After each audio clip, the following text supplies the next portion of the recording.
Mega DSC కాస్త దగా DSC అయిపోయింది. తక్షణమే రాష్ట్రంలో ఖాళీగా ఉన్న ఎస్జిటి స్కూల్ అసిస్టెంట్ పోస్టులకు మెగా డిఎస్సి విడుదల చేయాలని చెప్పి కూడా ఈరోజు మేము డిమాండ్ చేస్తా ఉన్నాం.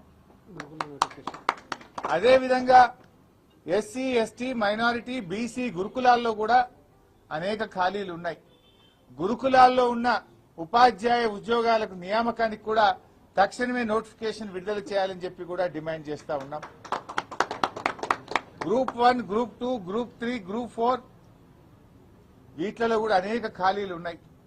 ఆ ఖాళీలను నోటిఫై చేసి అన్ని గ్రూప్ నోటిఫికేషన్స్ కూడా వెంటనే విడుదల చేయాలని చెప్పి కూడా డిమాండ్ చేస్తా ఉన్నాం. మేమెక్కడో మాట్లాడతలేం. నిరుద్యోగుల మధ్య నిరుద్యోగులు ఆహ్వానిస్తే వాళ్ళ దగ్గరికి వచ్చి వాళ్ళ సమక్షంలో మాట్లాడుతున్నాం. నువ్వు అసెంబ్లీలో కూర్చొని పిల్లలు నోటిఫికేషన్లు వద్దంటున్నారు, మాకు జాబ్ నోటిఫికేషన్లు వద్దని ధర్నాలు చేస్తుండని డ్రామాలు బంద్ చేయి. పిల్లలే అడుగుతున్నారు నోటిఫికేషన్ కావాలని. ఆ పిల్లలు నా దృష్టికి తెస్తే పిల్లల పక్షాన నిరుద్యోగుల పక్షాన నిన్ను ప్రశ్నిస్తా ఉన్నా. చిల్లర మాటలు కాదు కావాల్సింది, జాబ్ నోటిఫికేషన్లు కావాలి. ఏమైంది నీ జాబ్ క్యాలెండర్? అసెంబ్లీలో జాబ్ క్యాలెండర్ గా విడుదల చేసినావు, అది చిత్తు కాగితం అయిపోయింది. నీ జాబ్ క్యాలెండర్ లో ఒక్క నోటిఫికేషన్ వచ్చిందా? నీ జాబ్ క్యాలెండర్ లో చెప్పిన ప్రకారంగా ఏ డేట్ కైనా నీ జాబ్ క్యాలెండర్ విడుదల చేసిన తర్వాత ఒక్క నోటిఫికేషన్ రాలేదు. నీ జాబ్ క్యాలెండర్ జాబ్లెస్ క్యాలెండర్ అయిపోయింది.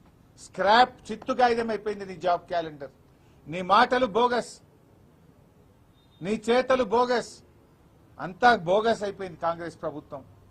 నిరుద్యోగ భృతి ఒక దగ, ఆడపిల్లలకు స్కూటీలు ఒక దగ, విద్యార్థులకు ఉద్యోగులకు నోటిఫికేషన్లు జాబ్ నోటిఫికేషన్లు ఒక దగ, ఫీజు రియంబర్స్మెంట్ ఉన్న పథకాన్ని ఎత్తిపడేసినావు నువ్వు.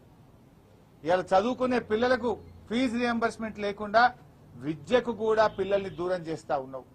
ఏమంటుండ్రు రేవంత్ రెడ్డి? హోటళ్లలో పనిచేయాలన్నట, చిప్పలు కట్టుకొని పనిచేయాలనా? ఉద్యోగాలు ఏవా రేవంత్ రెడ్డి అంటే?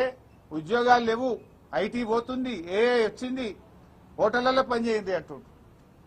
అంటే ఏమడుగుతున్నావు? బోలు కట్టుకోమంటున్నావా? హోటళ్లలో సర్వీస్ చేయమంటున్నావా? మా పిల్లలు పీజీలు చేసింది, గ్రాడ్యుయేట్లు అయింది, డాక్టరేట్లు పొందింది, బీఈడీలు చదివింది, హోటళ్లలో పనిచేయడానికి రేవంత్ రెడ్డి? ఇలా నిరుద్యోగుల్ని అవమానపరుస్తున్నావు నువ్వు. 2 లక్షల ఉద్యోగాలు ఇస్తాన నువ్వు హోటళ్లలో పనిచేసుకోండి, ప్రైవేట్ లో పనిచేసుకోండి అని ఇవాళ నిరుద్యోగ యువతను అవమానపరిచే విధంగా రేవంత్ రెడ్డి గారు మాట్లాడుతా ఉన్నారు. నువ్వు ఇచ్చిన మాటకు నిలబట్టవా?